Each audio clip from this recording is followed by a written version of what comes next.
Welcome, everyone.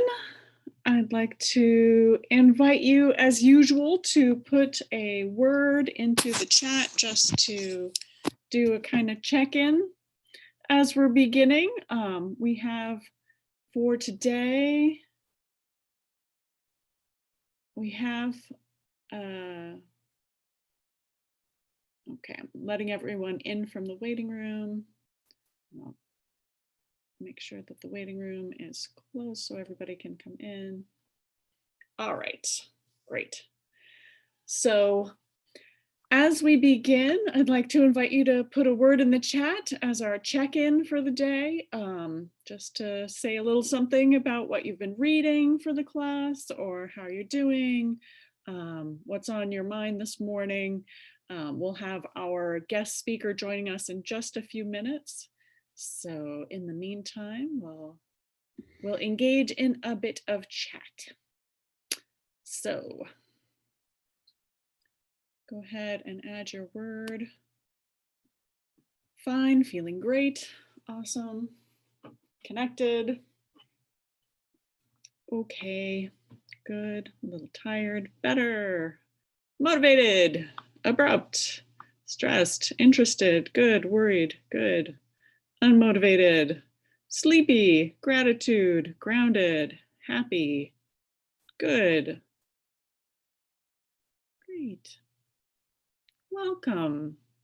Welcome to all of you. I'm grateful that you're here. I'm glad that we have this time together and that we have a chance to not only appreciate the work that has been done by Pope Francis that we read for today, but also understand some of the nuances of that work through the lens of one of my esteemed colleagues, Professor Theresa Ugar. It really is a gift for her to share her expertise with us today. Thank you, Theresa, for being here.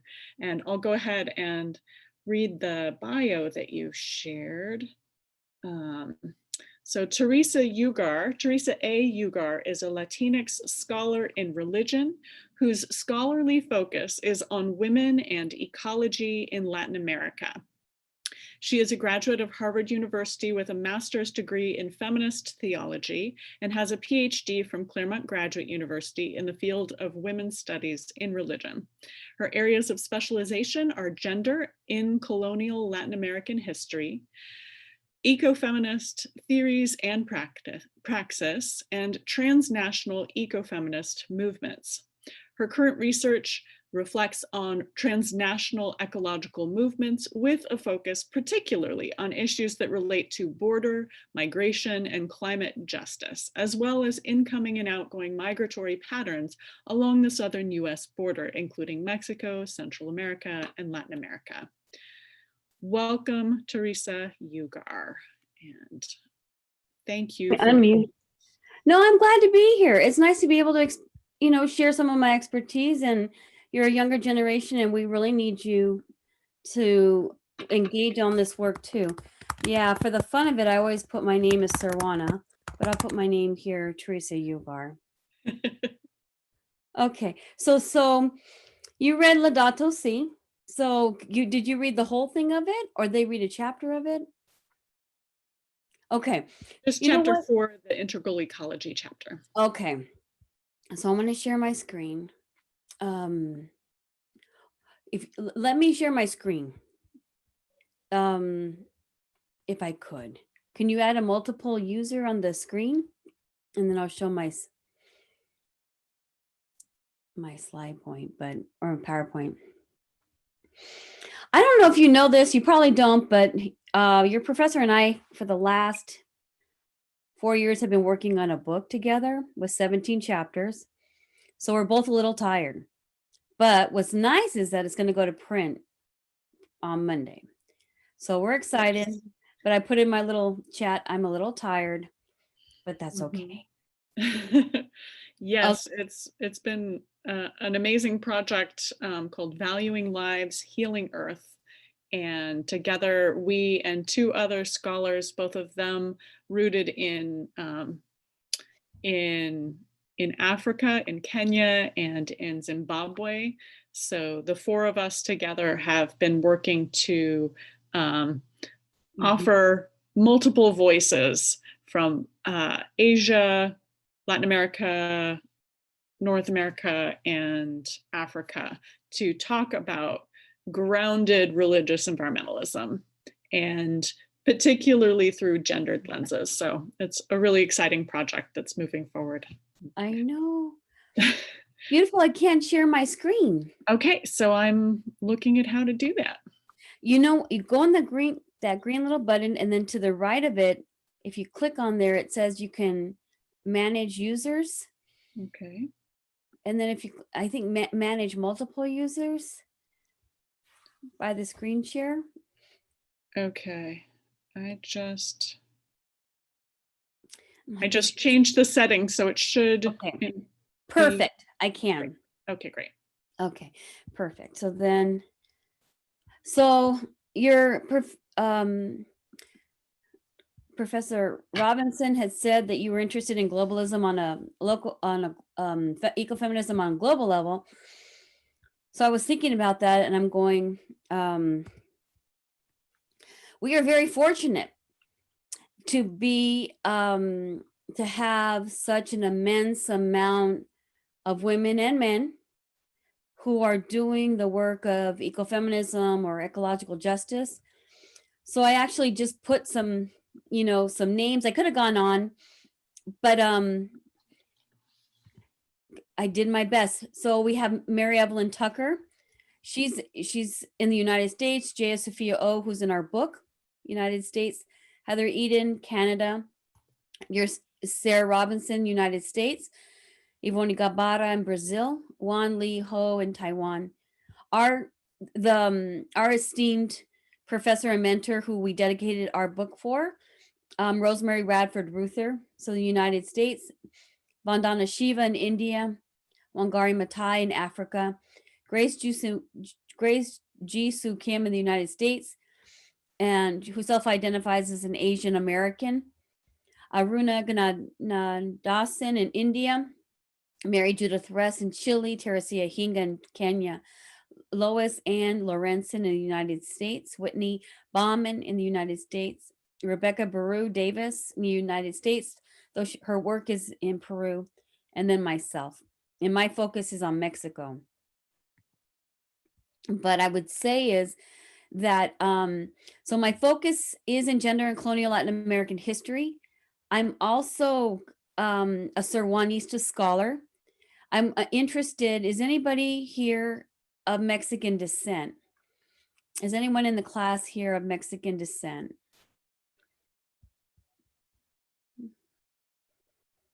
Okay. I'm interested because I've been studying this woman. Yes. Okay. So then my question for you who are of Mexican descent is if you've ever heard of the name Sor Juana Inés de la Cruz. That's my question for you. Okay, Vanessa, no. So has anybody ever heard of Sor Juana Inés de la Cruz? Okay. I don't think so. Now, for you of Mexican descent, do you know this peso, this 200 peso bill? Mm-hmm. Yeah. Okay. So Sor Juana Inés de la Cruz, I discovered her in the early 90s. And as a Catholic woman who is both Hispanic, my parents, my mom is Irish and Belgium, and my dad is Peruvian. But I want to say, when I say I'm a Latinx scholar, simply what that means is my worldview is informed by Hispanic culture. So I'm going to say that I learned that I'm Catholic too. That's an important part of my identity as well. So that's why I think hopefully I can offer some insights on Laudato Si in terms of feminism. But Sor Juana Inés de la Cruz, I've been studying her from the early 90s. I had never learned about her. I'm not of Mexican descent, but I was so impressed by her intellect and she's a poet, a mathematician, a chemist, a scientist, she was a writer, she was an architect, and all these wonderful things, but I had never heard about her. So, and I teach at Cal State LA, and the majority of students every single semester also, they don't seem to know about her. So I wrote a book on her. It's a feminist reconstruction of biography and text. And so what I did was to try to articulate in a narrative, a historical narrative, her life. But you know what? Her birthday is actually November 12th. What is today? I say the 8th. What is? Today is the 11th, so tomorrow's her birthday. That's fantastic. Yeah. Happy birthday. It's her birthday? Okay, did someone else put? Michaela Whalen put 11. I don't know. Okay, I'm going to share with you a TED Ed lessons worth learning that I wrote the script for. It was, so I would say that Sarah and myself are both teacher, scholar, activists. So one part of we do write articles, we do books, but we also are trying to do things to educate people in the public sphere.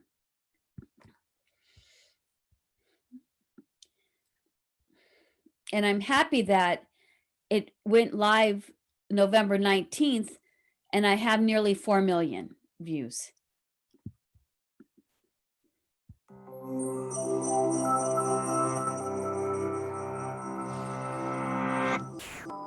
Juana Ramirez de Asbaje sat before a panel of prestigious theologians, jurists, and mathematicians.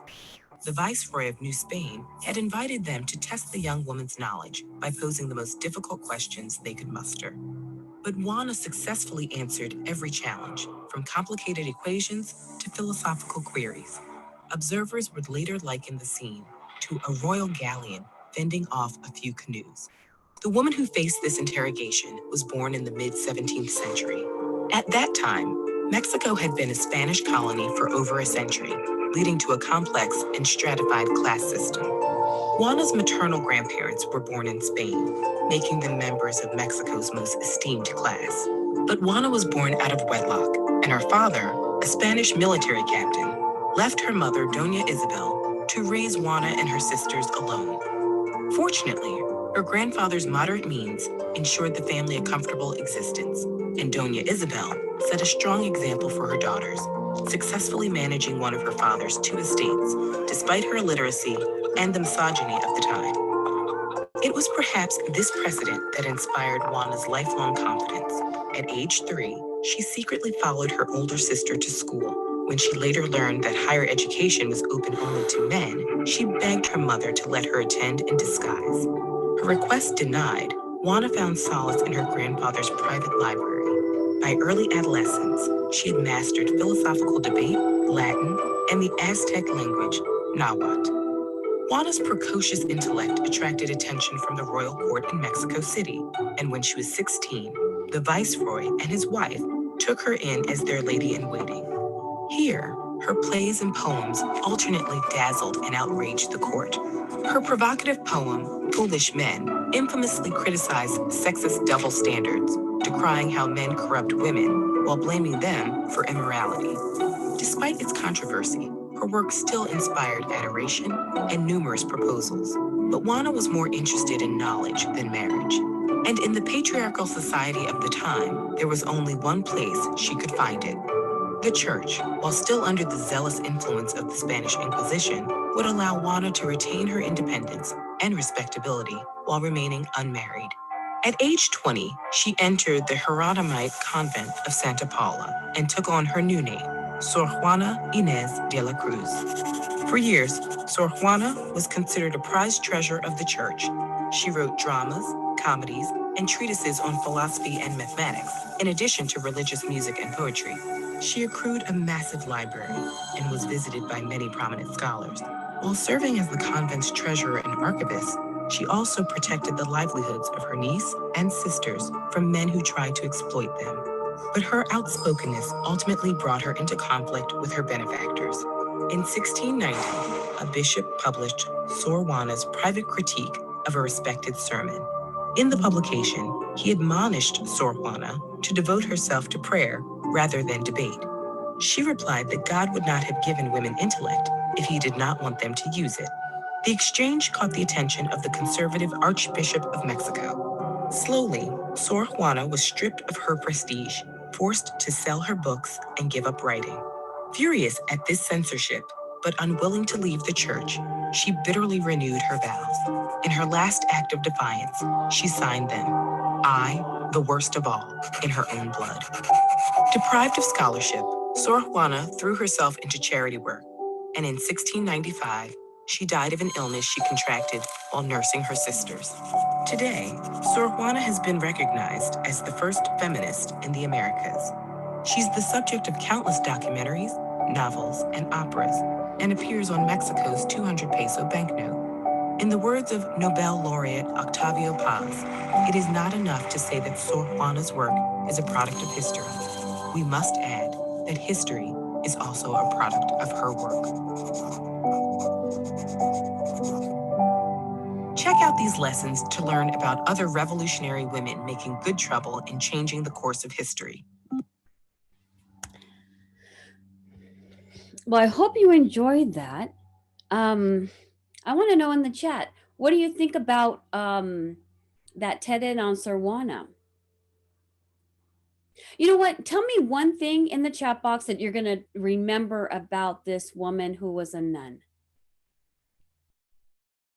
Just one thing.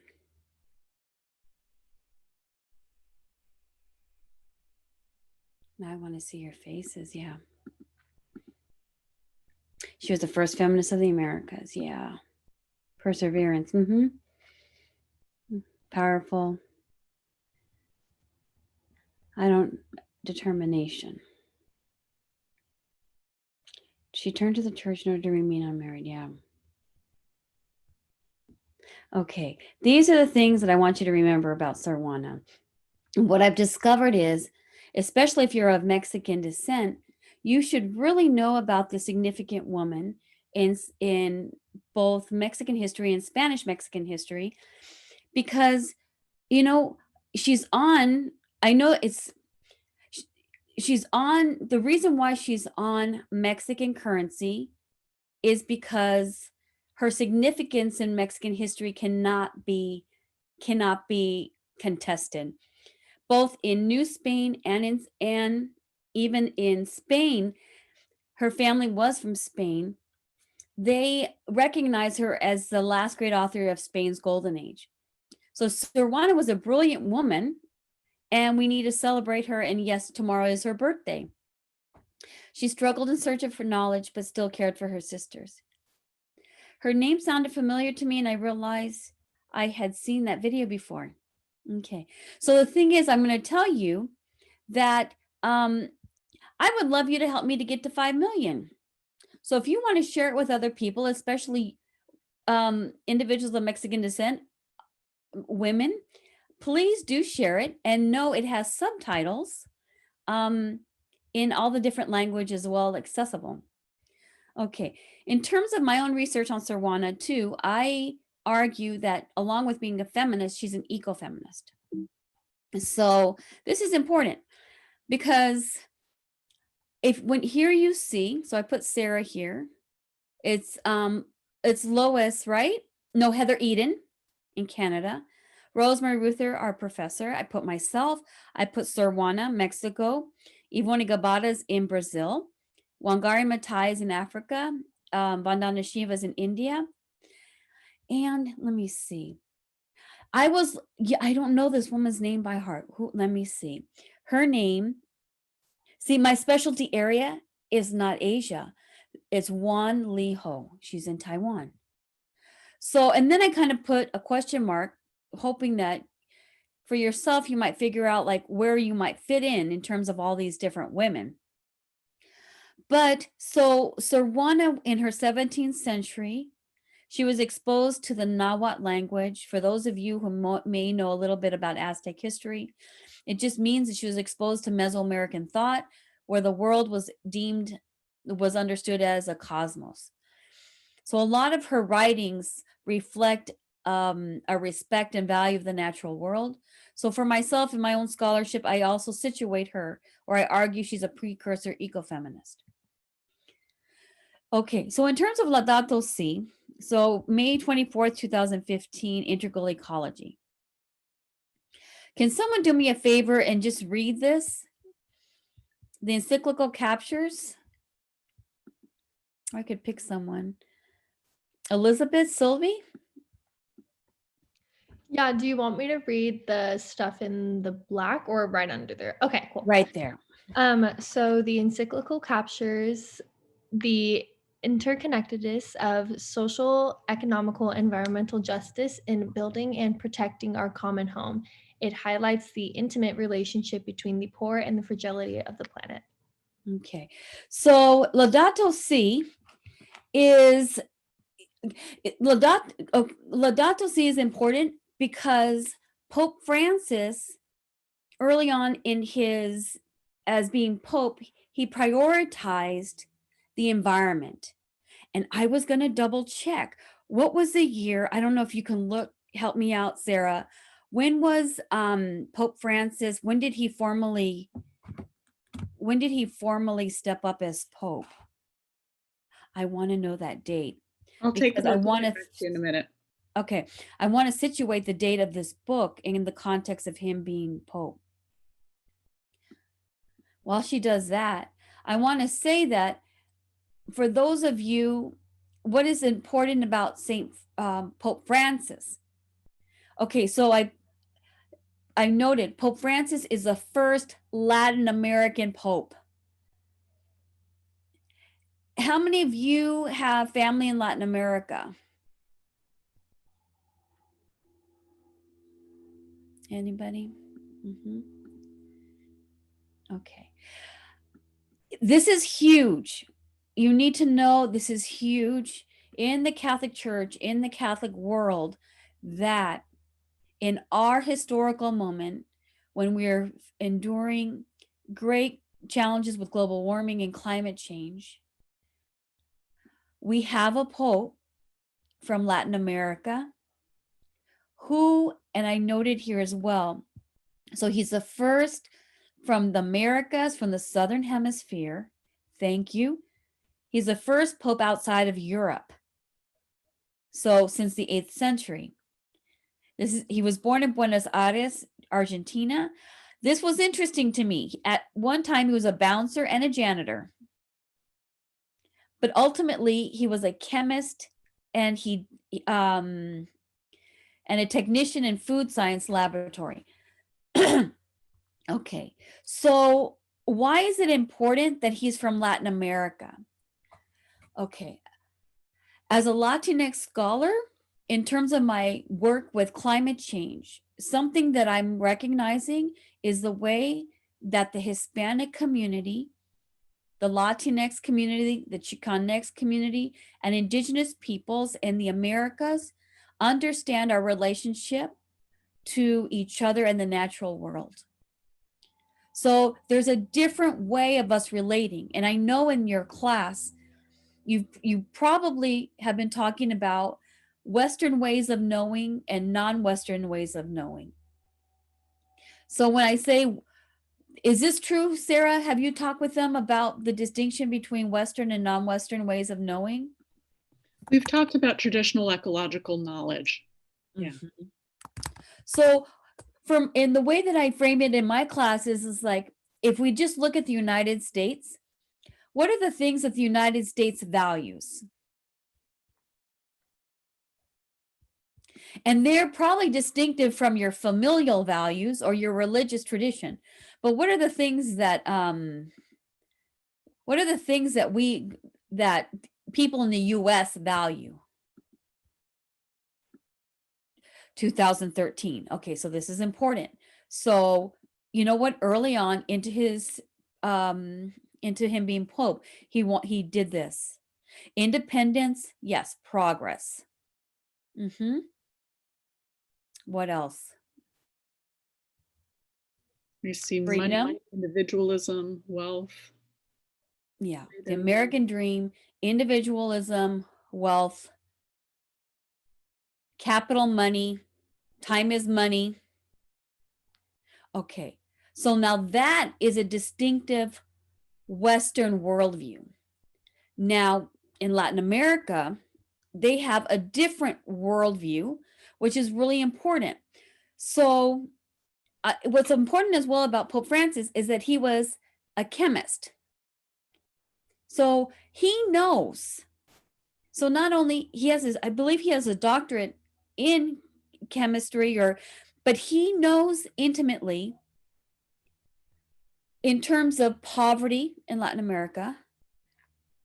And he also knows from a very academic, real perspective about how the world is interconnected. So he can speak his truth from that positioning. So what's important too is that Pope Francis, his original name, or Jorge Mario Bergoglio, but when you become Pope, similar if you are in the Catholic Church and you become a nun, you take on a new name. But he chose Francis, which was very huge. It was huge because it just testified. How many of you know of Francis of Assisi? St. Francis of Assisi. I'm interested too. How many of you are Catholic? Because then you kind of have a Catholic worldview. Even if you don't consider yourself a practicing Catholic. Yeah. Okay. So for those of you who are Catholic, do you remember hearing about St. Francis of Assisi? Okay, so Thomas, what do you know about St. Francis?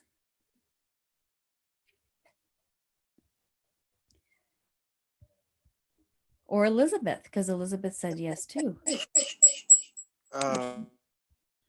Yeah. Didn't he like work with lepers? You know what? I think that's a possibility. You know what? But see, now I need to. Now I need to double check. Something tells me that's let's look. What is it? So where did you go to Catholic school? Or no? No, but I went to a Christian school. Mm-hmm. We were more Protestant than Catholic. Okay, St. Francis. Is this? But it says here he had a fear or abhorrence of lepers. Oh, that saddens me. Are you sure?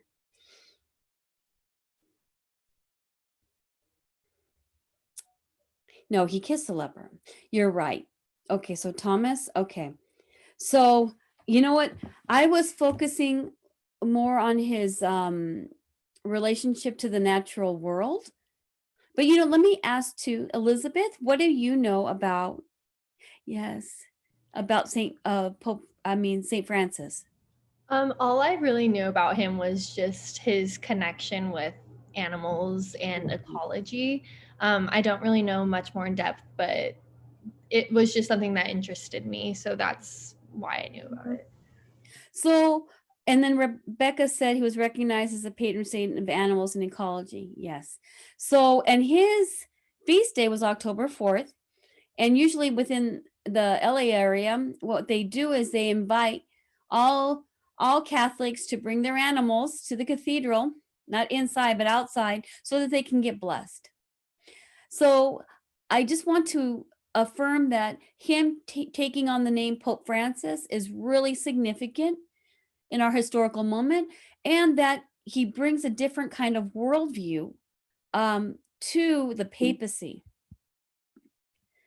Okay, so then I had commented to you that I believe, my scholarship has been reflecting on, there's a distinctive way of viewing the world from Latin America, so from a non-Western worldview. And the two things that I think are distinctive is the concept of Pachamama And then there's a philosophical perspective called buen vivir. So can someone do me a favor and read Pachamama for me? I could ask Emma. Emma, would you read Pachamama for me?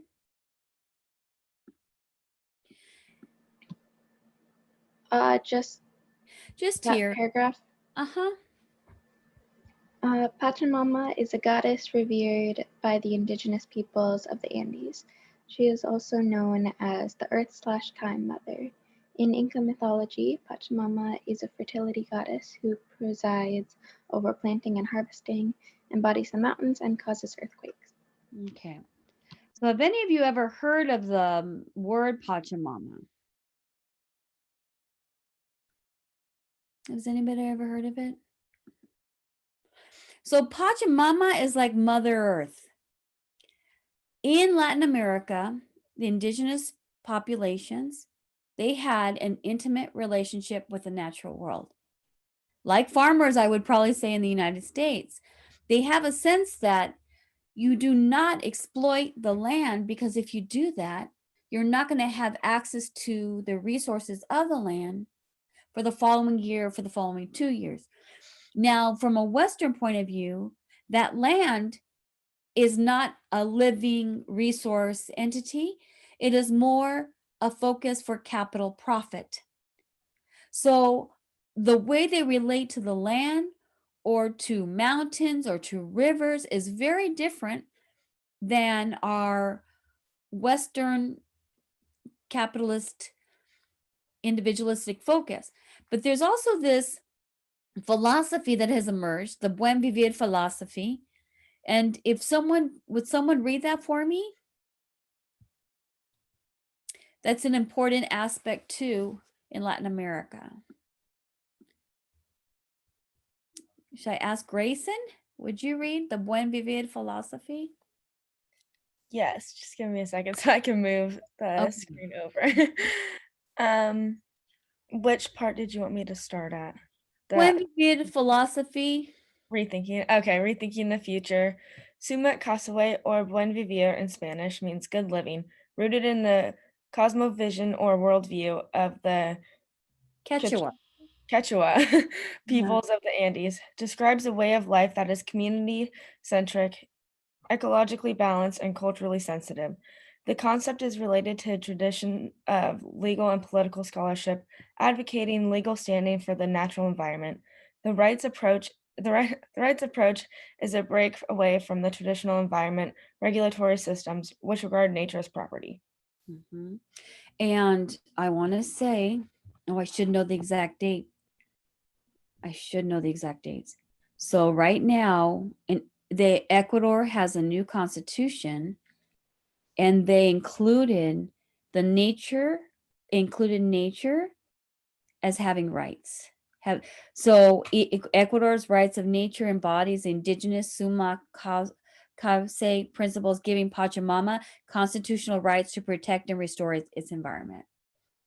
So this is actually huge, because in ecological theories, you probably studied them, there's different ways to situate humans. Thank you, Sarah. There's different ways to situate relationships between humans and non-humans. And in Western philosophy, there's been more of a privilege to human beings and not to nature. But in Latin America has a different worldview than the United States. I believe New Zealand has the same legal rights for nature as well. You know what? That would make sense to me, Michaela. And don't they have a president who's a woman? Or am I not? I want to say it makes sense to me, because my images of New Zealand are very nature centered. How do you know that, Michaela? Can I ask? I'm just wondering. There was a book I read in high school. It was called The Rights of Nature. It's about environmental law, and they were talking a lot about the nature rights in different countries. I think they talked about Ecuador. I know they talked about New Zealand and maybe one other country. I don't remember. Okay. So can you imagine in the United States if nature had rights? You know what I'm saying? Our emphasis is on corporations, industries. Our current president signed us out of the Paris Climate Agreement. Climate change is not real. All of these different things. But if nature had rights, then I guess our worldview would be so different. Does anybody want to comment on this or no? Or what do you think about this Latin American worldview? If you have any comments. Yeah. In terms of United States, legal rights for nature, when we did the Endangered Species Act, that was a huge thing. But now there's over the period of Trump administration, there was quite a few threats to that. I'm so glad you brought that up. That is an excellent example of there's a sense of trying to protect the animals or the environment. See, that's why the Paris Climate Agreement is important, because it may not be perfect, but at least there's a global sense that they want to work toward helping the environment. Who was that who just spoke? Who was it who just spoke? Who said that about endangered species? I'm just wondering. It's Michaela. Michaela. So Michaela, you read something in high school. Was it an AP class? I'm just wondering. It was on my own time. Oh, look at you. Awesome. Okay. So let's keep going. Okay. So something important as well that happened in October. So the Pope, he brought individuals from Latin America, from Bolivia, from Brazil, Colombia, Ecuador, the Guyana, Peru, Venezuela. He brought them to Rome. Did you hear about this? The Pan-Amazon, it was a synod of bishops. Did any of you hear about it in the news? Okay, October 6th to October 27th. So the thing is, why was this important? Okay. So the Pope brought indigenous people from Latin America to Rome. This was huge as well, because what he was saying is that he wanted to dialogue with indigenous peoples in the Americas who are often deemed, like historically, barbarians. They are the epitome or the antithesis of capitalism. So when he brought them to Rome, he was putting them front and center and saying, these individuals have value and we need to listen to what they're saying. Because over the summer, what was on the news? What was all over the news? Now it's not so much. In Latin America, what was happening in the summer? Yeah, the burning of the Amazon. And that means the burning of, you have people, you have land, you have animals, you have all these different things. And so we have a chemist Pope who understands the interrelatedness of all things. And so he brought together the Synod of Bishops for the Pan-Amazon region, seeks to identify new paths of evangelization, especially for indigenous people, and highlights the vital role of the region and how they play in the health of the planet. So this was huge, but not everybody was happy about it. And actually, when they came,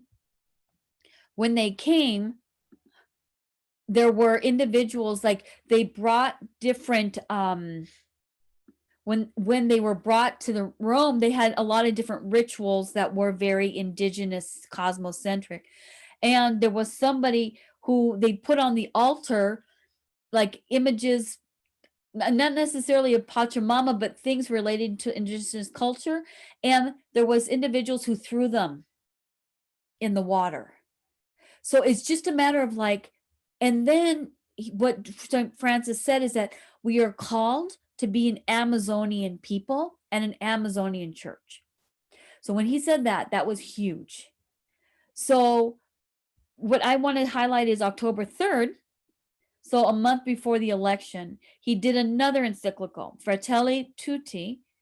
And so the Laudato Si is on integral ecology. This is on human ecology. So what he's talking about in this encyclical is how is it that we relate to other humans? So it's how is it relate to the natural world? How is it relate to other humans? Do we treat humans with respect? So, okay, in terms of Laudato Si, I'm just going to comment. So the one thing for feminists is that in the book, if you look at it, in the footnotes, there are no women. Okay, so that's something that Catholic women critique. And then I didn't put the date for Laudato Si. Is it 2000? Did you say, is it 2015? I should have put it on this. Yeah. Yes, it's Okay. 2015. Okay, so then this is what I was trying to do. Okay, so we have in the Catholic Church, we have Catholic ecofeminist theologians that he could have drew on. So then let me see. Okay, so these books were prior to that. But still, Sally McFague, The Body of God and Ecological Theology, Life Abundant. No, see, he could have used these books, Life Abundant, Rethinking Theology and Economy for the Planet, for a Planet in Peril, Blessed Are the Consumers, Climate Change and the Practice of Restraint. Okay, so then our professor, Gaia and God and Ecofeminist Theology of Earth Healing, 92, Women Healing Earth, Third World Women on Ecology, Feminism, and Religion, 2004, Integrating Ecofeminism, Globalization, World Religions, 2005. Ivone Gebara, Longing for Running Water, Ecofeminism and Liberation, 1999. Out of the Depths, Women's Experiences of Evil and Salvation, 2002. So I get, my point is, he could have integrated some women in it, but he didn't. But I'm going to say to you still, okay, we just came through an election, and you know what? There's much more for me for Pope Francis that I value. Okay, so I wish he did include women, ecofeminist women's voices, Catholic women's voices in the book. But still, I do respect his wanting to make the church more ecologically sensitive. And so if someone could read this quote, like this quote was really important to me because here we had an election, and I don't know if you're, did I put it up here? Okay. You know what? I looked it up. So in the United States, I'm going to say, maybe I should just comment. In the United States, it was 50-50. Catholics, 50-50, 50 voted for Biden, 50%, 50 voted for Trump. In Europe, I'm like, okay, but why? Because the Council of Catholic Bishops said that the imminent threat at this moment in history is abortion. No. Pope Francis knows the imminent threat is climate change and global warming. So Pope Francis is distinctive from the Council of Catholic Bishops, but the Council of Catholic Bishops put out a statement to Catholics in the US saying that that was a preeminent issue. And so 3 people in my family, because they're pro-life, voted for Trump, even though he's done all of these unethical things. But Pope Francis stated, our defense of the innocent unborn, for example, needs to be clear, firm, and passionate, for at stake is the dignity of a human life, which is always sacred and demands love for each person, regardless of his or her stage of development. Equally sacred, however, are the lives of the poor, those already born, the destitute, the abandoned, and the underprivileged, the vulnerable, infirm, elderly, exposed to covert euthanasia, the victims of human trafficking, new forms of slavery, every form of rejection. Thus, the call to holiness, to living out a Catholic lifestyle, is to equally value all lives, of which the unborn is one. So I want to say that I respect Pope Francis for the work that he's doing. And yeah, I hope that you respect him as well. Or just to, if anything, I want you to understand that the things that he's doing in relation to the environment are very prophetic. And he came to our United Nations, I want to say 3 years ago, and he did talk about his ecological commitments too. I wonder if it was the year he first became Pope. Okay, so I'm going to end. There's two things. There's Conspirando in Latin America is an ecofeminist women's collective that I've been collaborating with for, since probably since the beginning of my doctoral work in 2005, because Rosemary Radford Ruether has a special relationship with them. But they're women in Latin America, Catholic Christian women, who are critiquing patriarchal ideologies with relationship to God. And they're doing this in a context where they are writing books, they're creating rituals, they do songs, they do all these, they do different talleres, conferences, presentations. So just so you know, conspirar. So is anybody, does someone know Spanish? What might conspirar mean? Can anyone help me? What is con? Does someone know Spanish? Or yeah, with king. With. So conspirar is, what would it might be? Conspirar. Does anybody have? Spirit. It's like, it's a circling together. So it's not a patriarchal like the Catholic Church. As much as I love Pope Francis, I know the church I adhere to has a hierarchy in place, even though everyone is called to be church in our historical moment. But it's a conspirar. It's a breathing together. It's a working together. It's a spiraling together. But today, so conspirar, most people don't know about conspirando. And so the conversation was about how can we bring conspirando's ideas and sensibility and commitment to women and equal justice in North America. Oh, see, this is it. So, so you can actually easily get to their link, conspirando.cl. Someone did something in the chat. What did they say? So they have a different point of view that I think, so feminists in Latin America, I also want to say, they have a different point of view in terms of feminism too. Yes, Karen, like respirar. We are breathing each other into speech. We are breathing together. So it's a matter of like, it's not a capitalist individualistic perspective. It's like we are doing this ecological work together. So, and that's more of a buen vivir philosophy. We're not just looking at the benefits for ourselves, but we're looking at it from a bigger integral ecological perspective. So today I am also I have a website, Circulando Juntas, and I've been working with a student from Loyola Marymount.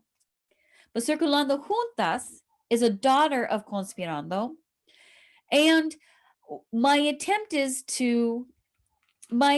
this way is, the reality is I've learned that in Latin America, what is a major challenge for feminists or ecofeminists in North America and Latin America is language. So this is an attempt for me to try to bridge that gap, to have things on this website with where things are in Spanish and English. But I'll just conclude saying that, so you can learn more. I can show you really quick. So the website, a lot of it has my students' interpretations of ecology right now. But then the last slide I just wanted to show you is that your professor and I have been really faithfully working on a book.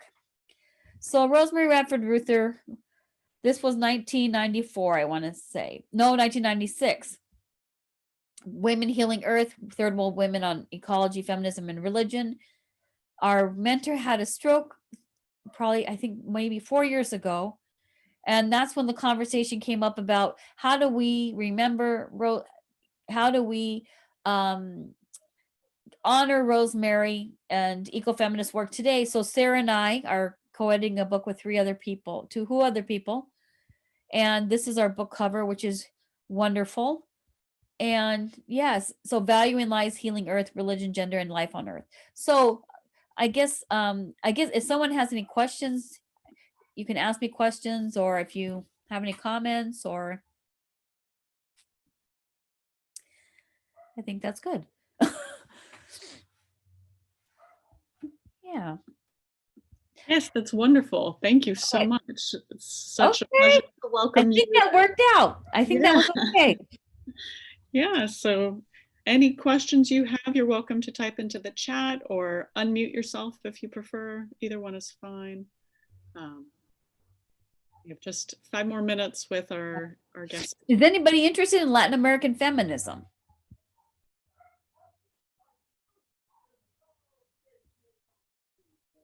They may be now. I hope so. Rebecca said yes. Okay. So you need to start with Ivone Gebara. That's what you need to start with. If you're interested in Latin American feminism, you need to start with Ivone Gebara. She's in Brazil.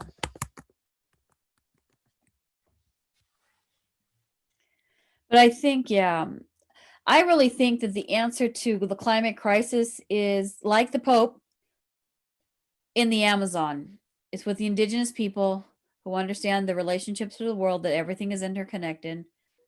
But this is to have this worldview in the United States is very difficult, because the values that the US holds dear, progress, capitalism, individualism, are just the total antithesis. It's not going to help us in terms of global warming. But what the Pope is saying is going to help us. So, well, if you have questions later, you can just email me if they have questions or comments later. Sounds good. Yeah. So Theresa Ugar's gift, one of her many gifts, is organizing among people.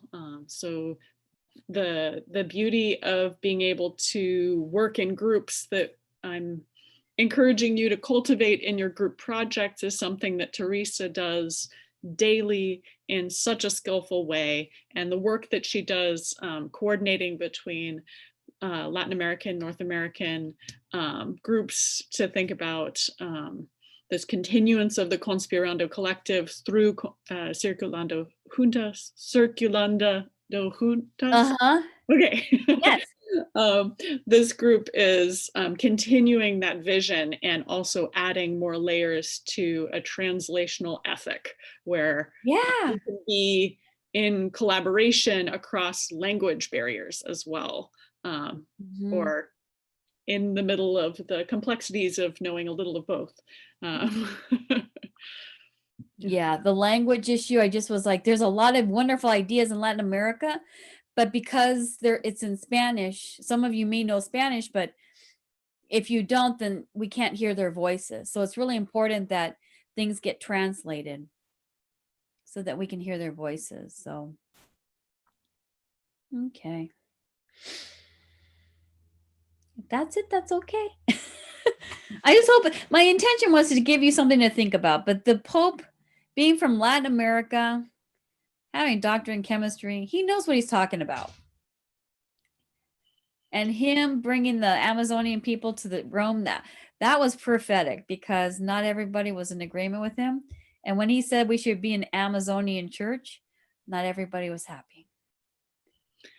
This So also, thank you so much for emphasizing the voice of the Pope, because the way that he is structuring his arguments, as we've been talking about persuasive language and the engagement project, if you read Laudato Si and some of the work that Theresa Ugar was bringing up, you have persuasive documents, right? He's speaking in the quotation that Dr. Ugar emphasized.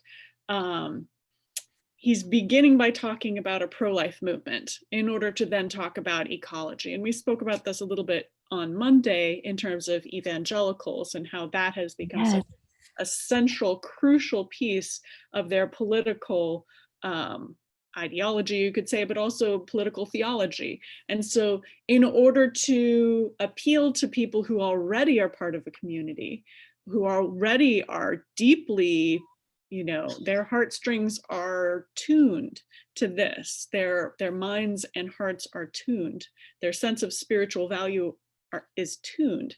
I'm not saying that everyone's is, but in order to speak to certain people, this is a place to start.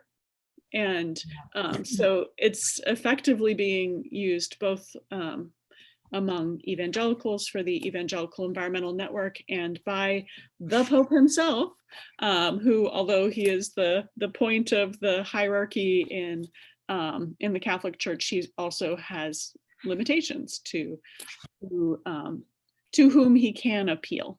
So he's beginning by appealing to as many people as possible. So, and I think this is really interesting, because that pro-life perspective, that's why it was very interesting that it was 50-50 Catholics, non-Catholics voting for Trump. And that was the issue. Is my concern was that Catholics should not have there's a lot of Catholics where it's a one issue vote on abortion. But if he frames it as pro-life, he's actually trying to get those other people to understand that it's all life. It's not just the unborn. It's all living animals and different things. So I agree with you. I guess he was trying to also bring those evangelical Christian Catholics kind of into this worldview too. So yeah. Well, I like that. You know what? He is, I believe he is prophetic. So, well, nice to talk to you. You know what? You're fortunate to have my friend as your professor. We're all good. We're doing awesome things. We're trying to change the world in the ways that we can. So, doing what we can from where we are. Doing what we can from where we are. Yes. Yep. Well, I just want to thank Dr. Ugar, Theresa, thank you so much for your presence, for bringing your expertise and all of these fascinating intersections to our class. Thank you so much. You're welcome. Okay, I'm going to go walk my dogs now. See you later. Okay. Okay, bye. All right, take care. If anyone has questions or comments for the office hours, let me know. Take good care.